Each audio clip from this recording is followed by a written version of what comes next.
या आपल्या पहिल्या सत्रात डॉक्टर सुजित वनकर सर पण आपल्याला जॉईन झालेले आहे. त्यांचं स्वागत करण्याकरिता मी आमंत्रित करतो योगिता इंगळे मॅडम यांना. त्यांनी यावं आणि सरांचं स्वागत करावं.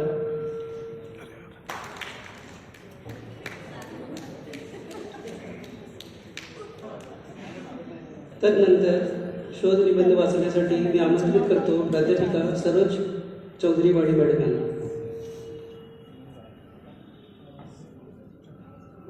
वेळ भरपूर झालेला आहे. मी जास्त काही वेळ घेणार नाही. फक्त मी माझा विषय सांगते आहे. पाली वाङ्मयातील बोधिसत्व संकल्पना वर्तमान परिप्रेक्ष्य. पाली भाषा हे मूळ मागधी भाषेचे आधुनिक स्वरूप आहे. 2500 वर्षापूर्वी बच्चावर अध्यक्ष त्यांना अभिवादन आणि सर्व मान्यवरांना अभिवादन. सर्वांना नवबुद्धाच्या दिन. कसं वेळ झाला खूप तर असं वाटतं ना की पटपट सगळं व्हायला पाहिजे. इसवी सन पूर्व 6व्या शतकात जवळपास सर्व उत्तर भारतात या बोलीचा विस्तार झालेला आढळून येतो. त्यामुळे पाली धम्म शिकवण सर्वांना समजता यावी या हेतूने तथागत बुद्धांनी आपल्या धम्मोपदेशाची भाषा म्हणून मागधीची निवड केली. तसेच भिक्षूंना आदेश दिले की सर्वांना केवळ जनबोलीमध्येच मार्गदर्शन करावे. तथागत ज्या ज्या ठिकाणी धम्मप्रचारार्थ गेले त्या त्या ठिकाणी मागधी भाषेतच उपदेश केल्याचे आपल्याला दिसून येते. तथागतांनी बुद्धत्व प्राप्तीनंतर सतत 45 वर्षे या भाषेतून उपदेश करीत राहिले. या उपदेशांचे संकलन प्रथम संगीतीमध्ये तथागतांच्या पश्चात करण्यात आले. याच पाली साहित्याचे अध्ययन केले असता आढळून येते की बौद्ध धम्मातील अनेक संकल्पनांचे प्रारंभिक स्रोत हे पाली साहित्यातच आहे. याच पाली साहित्यात आपल्याला बोधिसत्व संकल्पना सुद्धा आढळून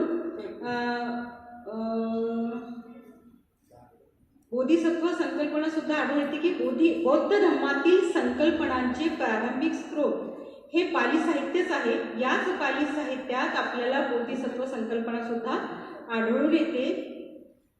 बोधिसत्व संकल्पनेचे अगदी प्रारंभिक स्वरूप आपल्याला अभ्यासता येते. यामधून तथागत बुद्धांनी बुद्धत्व प्राप्तीच्या पूर्वी स्वतःच्या जीवनचर्येला बोधिसत्वचर्या म्हणून संबोधित केलेले आढळते. हे बोधिसत्व जीवन सुद्धा शील सदाचाराच्या गुणांनी परिपूर्ण होते. बोधिसत्वचर्येत दान, शील, नैष्कर्म्य, प्रज्ञा, वीर्य, शांती, सत्य, अधिष्ठान आणि उपेक्षा या 10 पारमितांचा अंतर्भाव होतो. या गुणांच्या आचरणामुळे सहज चित्ताची निर्मलता प्राप्त करता येते. हे त्यांच्या बोधिसत्वचर्येतून दिसून येते. अगदी लहानपणी सुद्धा शेतामध्ये जांभळाच्या झाडाखाली बसून ध्यानस्थ झाले असता बोधिसत्व सहजपणे पहिल्या ध्यानाच्या अवस्थेला प्राप्त करीत असत. यावरून त्यांच्या नैतिक सदाचाराची उच्चतर पातळी दिसून येते. याच बोधिसत्व संकल्पनेला पुढे बौद्ध संस्कृतीत मोठ्या प्रमाणात झालेला आढळतो.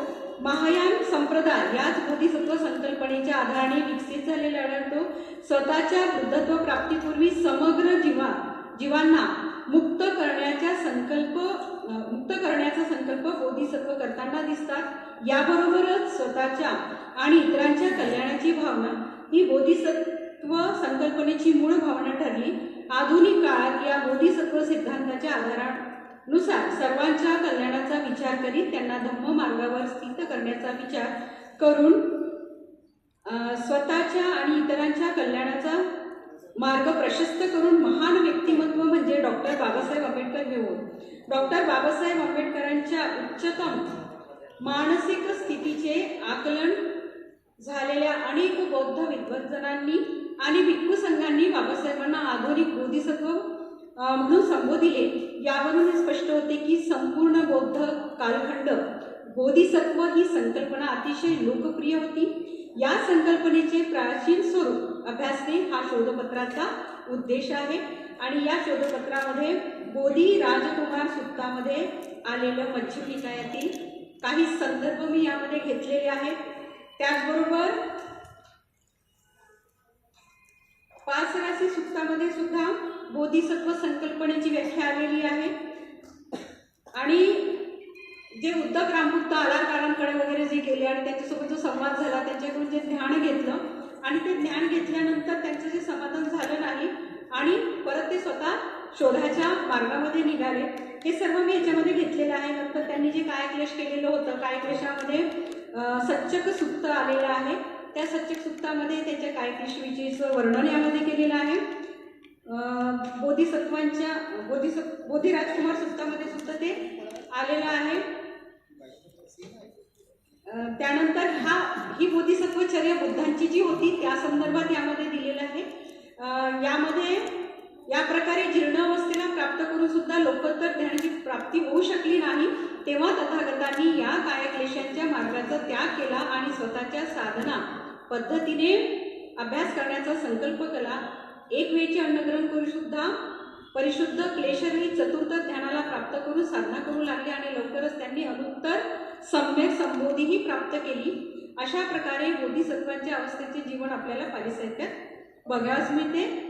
तथागत बुद्धांच्या बुद्धत्व प्राप्तीनंतरच्या विस्तृत जीवन प्रवाह व माध्यमातून पुढे काल्पनिक बोधिसत्वांची अवस्था निर्माण करण्यात आली आणि बोधिसत्व अवस्थेला सुद्धा अलौकिकत्व प्रदान करण्यात आलेलं दिसून येतं आपल्याला. दीर्घकाळ भारतीय समाजावर या काल्पनिक बोधिसत्वांची पकड घट्ट राहिली.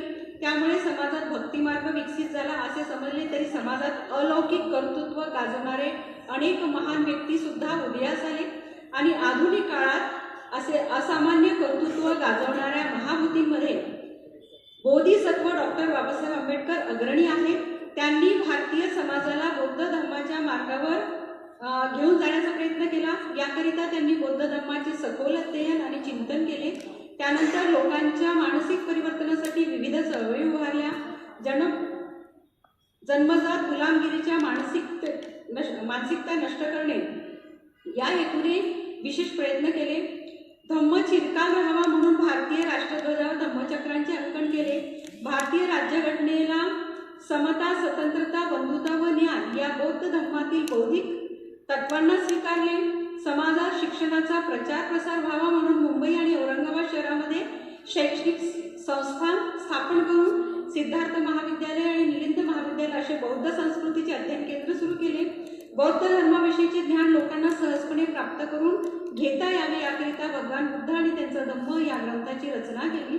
याबरोबरच पाली शब्दकोश व बौद्ध पूजापाठ आणि पाली व्याकरण यांचे संकलन केले. या प्रकारे बौद्ध धर्माच्या पुनरुत्थानाकरिता विविध प्रकारचे कार्य डॉक्टर बाबासाहेब आंबेडकरांनी संपादित केले.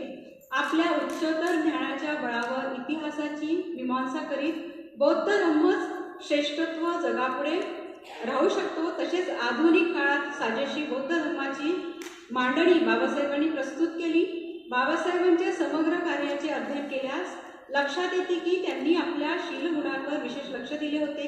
त्यांच्या शिलाचरणामुळे विरोधक सुद्धा त्यांचा तेवढाच आदर आणि सत्कार करत असत. त्यामुळे एक सक्षम बौद्धिक नेतृत्व ते भारतीय समाजाला प्रदान करू शकले.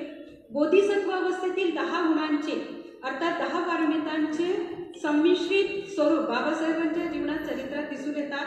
त्यांनी बौद्ध धर्माच्या तत्वांना आपल्या जीवनात विशेष स्थान दिले होते. डॉक्टर बाबासाहेब आंबेडकरांनी बुद्ध जीवन पद्धतीला आपल्या जगण्याचा मूल आधार बनविलेले होते. व्यक्तीच्या जीवनात धम्माची आवश्यकता आहे. धम्माशिवाय मनुष्य राहू शकत नाही यावर त्यांचा दृढ विश्वास होता.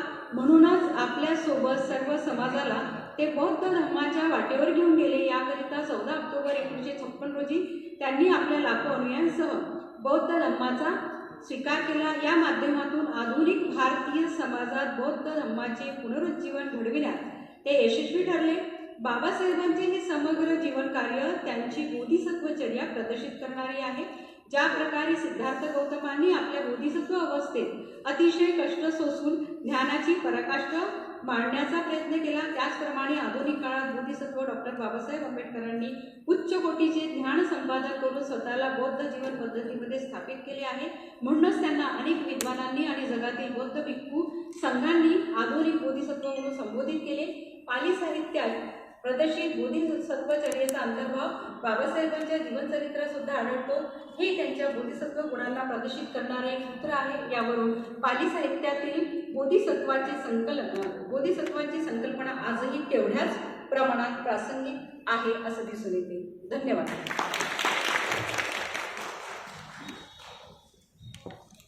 धन्यवाद मॅडम.